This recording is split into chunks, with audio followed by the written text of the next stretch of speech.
तथागत गौतम बुद्ध महामानव, करोड़ों करोड़ों शोषितों, दलितों, पीड़ितों और महिलाओं के उद्धारदाता, भारत के संविधान निर्माता, विश्व रत्न बाबा साहब डॉक्टर अंबेडकर जी को मैं नमन करता हूं। और आज उस महान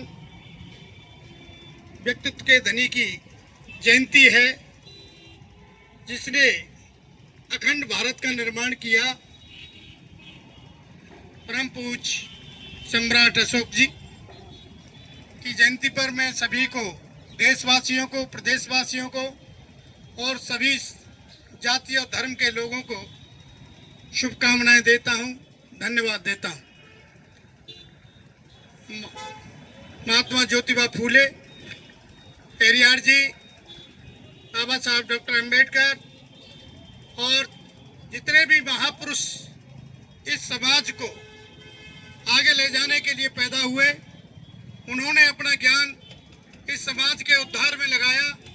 उन सबको नमन करते हुए, चाहे कबीर साहब हो और चाहे रविदास जी हो, चाहे दादू जी हो, उन्होंने अपने अपने स्तर पर इस समाज को आगे ले जाने का काम किया है।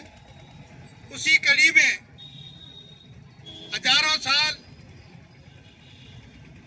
के बाद जब भारत अखंड था, उस समय यह समाज शासक था।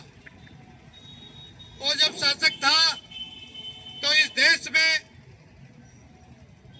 विदेशी लोग आए, तथाकथित आर्य समाज के लोग इस देश में आए। इन्होंने देखा इस देश में फूट डालो राज करो के आधार पर छोटे छोटे राज पैदा किए और इस देश का विखंडन करना चालू कर दिया।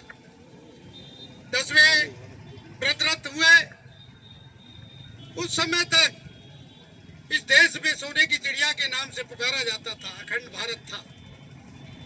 साथियों, ये मनवादी व्यवस्था ने जिस तरीके से इस देश को छीन करने का काम किया, बंटवारा किया, आप लोगों को इतिहास के पन्नों में जाना पड़ेगा। उसके बाद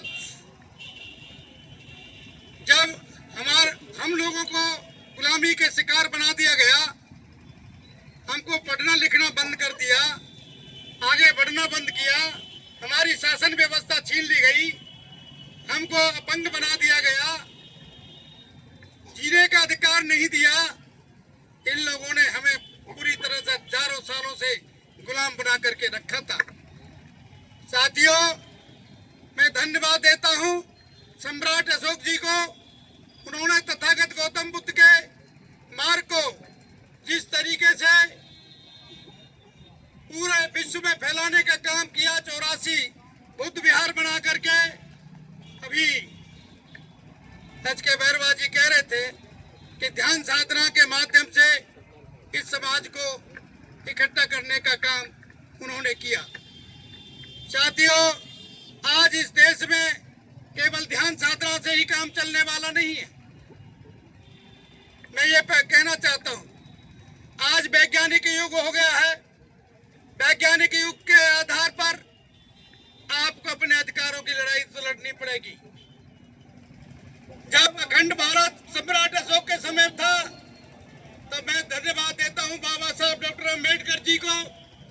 उन्होंने अपने जीवन में पीड़ा सहन करते हुए 4 पुत्रों की बलि दे करके आपके अधिकारों की लड़ाई लड़ी और बाबा और सम्राट अशोक के जो चिन्ह थे भारतीय संविधान में समाहित करने का काम किया और तथागत गौतम बुद्ध के मार्ग को उसमें दर्शाने का काम किया। समता, बंधुता और भाईचारे का जो रास्ता उन्होंने प्रेम बल में दिया है, वह बाबा साहब डॉक्टर अंबेडकर जी ने तथागत गौतम बुद्ध से लिया है। साथियों, बाबा साहब डॉक्टर अंबेडकर ने ही अखंड भारत का निर्माण किया है। जो संविधान 26 जनवरी 1950 को इस देश को दिया, उससे जो छोटे छोटे रजवाड़े थे देश के, उनको एक करने का काम संविधान के माध्यम से हुआ। जिन राजा महाराजाओं ने इस देश को गुलाम बनाने का काम किया, उस राजा महाराजा के माध्यम से एकता के सूत्र में बांध करके देश को एकता और अखंडता के सूत्र में बांधने का काम किया। साथियों, हमें गर्व होना चाहिए ऐसे व्यक्तित्व पर। इसने देश को बचाने का काम किया। जो आज मनवादी व्यवस्था के लोग जिस तरीके से इस देश को तोड़ने का, पुनः खंडित करने का काम कर रहे हैं, भाईचारे को बिगाड़ने का काम कर रहे हैं, उनका मुकाबला आप लोगों को करना होगा। आपकी विरासतों पर जिस तरीके से मनवादी लोगों ने कब्जा किया हुआ है, हजारों सालों से कब्जा किया हुआ है, आपके अस्तित्व को मिटाने का काम किया है। आज ये लड़ाई आपकी और मनवादी व्यवस्था के लोगों के बीच में है। हमको इस लड़ाई को लड़ना है। हमारे महाबोध बिहार की जिस तरीके से लड़ाई लड़ी जा रही है, हम लोगों को भी सड़क पर आकर के इस लड़ाई को लड़ना होगा और उनको मनोबल बढ़ाना होगा। तभी हम सच्चे अम्बेडकरवादी और बौद्ध धर्म को मानने वाले होंगे, नहीं तो केवल ढकोसलाबाजी होगी। साथियों, आज चाहे हम कम मात्रा में हैं, परंतु हम कमजोर नहीं हैं। हमारी मुट्ठी जिस दिन बनेगी, हमने अलवर के मैदान में यहाँ की जनता को, मनवादी व्यवस्था के लोगों को कई बार दिखा दिया गया है। इस अलवर को बंद करके भी दिखा दिया गया है। हमने अपनी ताकत का एहसास भी करा दिया गया है और आज भी हम वो ताकत का एहसास कराना जानते हैं और कभी भी करा देंगे। जिन मंदिरों पर, जिन बुद्ध विहारों पर मनवादी व्यवस्था के लोगों ने कब्जा किया हुआ है, उनको छोड़ना पड़ेगा। इस देश से हमारे मंदिरों को छोड़ना पड़ेगा। नहीं छोड़ा तो बहुत बड़ी क्रांति होगी। इस देश का बंटवारा होने से कोई बचा नहीं सकता है। फिर मैं ये कहना चाह रहा हूँ और यही चाहते हैं मनवादी व्यवस्था के लोग वापिस देश के टुकड़े हों। हम चाहते हैं, हम बुद्ध को चाहते हैं, युद्ध नहीं चाहते। बुद्ध को चाहने वाले कभी युद्ध नहीं चाहते, शांति व्यवस्था के आधार पर इस देश में अखंड भारत बनाना चाहते हैं। साथियों, हमें अखंड भारत को बनाने की, बुद्धमय भारत को बनाना होगा और बुद्ध के रास्ते पर चल करके इस देश को पुनर्जागरण करना होगा। इन्हीं शब्दों के साथ जय भीम, जय भारत, जय लोकतंत्र, जय संविधान।